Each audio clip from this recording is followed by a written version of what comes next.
Fica para uma outra oportunidade. Informações do Guarani. Ele é um talismã pequenino, mas resolve, é um jogador fundamental. Vem para cá, vai para lá, qualquer problema, o Fabinho está aí sempre à disposição. E é um jogador importante para o Bugre, que tenta mais um acesso no ano do centenário.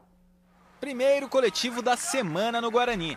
É hora de Wilson Tadei arrumar o time para o jogo de sábado contra o Sport. No meio do treino, mais uma cara nova. Felipe Adão, atacante de 25 anos, é o mais novo jogador do Bugre. Com Felipe Adão, agora são 16 novas contratações no Guarani. Um elenco que totaliza 40 atletas.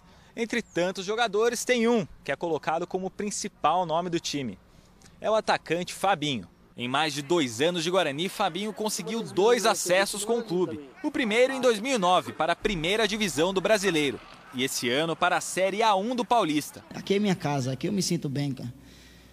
Eu tenho o maior prazer de vir treinar todos os dias, de estar aqui, de estar com o grupo todo, os funcionários aqui, pessoas maravilhosas. Ele pode até se sentir em casa, mas não se acomoda. Cada um tem que buscar seu espaço. Para mim não tá bom.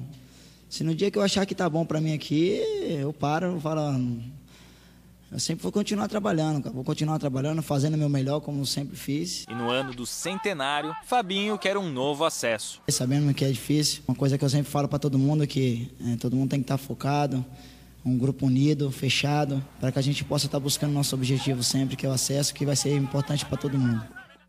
E um aspecto interessante na história do Fabinho com o Guarani, né? Em 2009, ele não começou como titular o Campeonato Brasileiro da Série B. O ataque tinha o Ricardo Xavier e o Kaique. Ao longo do campeonato, ele não só foi titular, como foi fundamental. E no acesso desse ano também, ele foi entrando aos poucos e acabou se tornando um grande destaque no acesso na volta do Guarani à elite do futebol paulista. É um jogador perseverante, é um batalhador importantíssimo para o Bugre, será com certeza na Série B do Campeonato Brasileiro deste ano.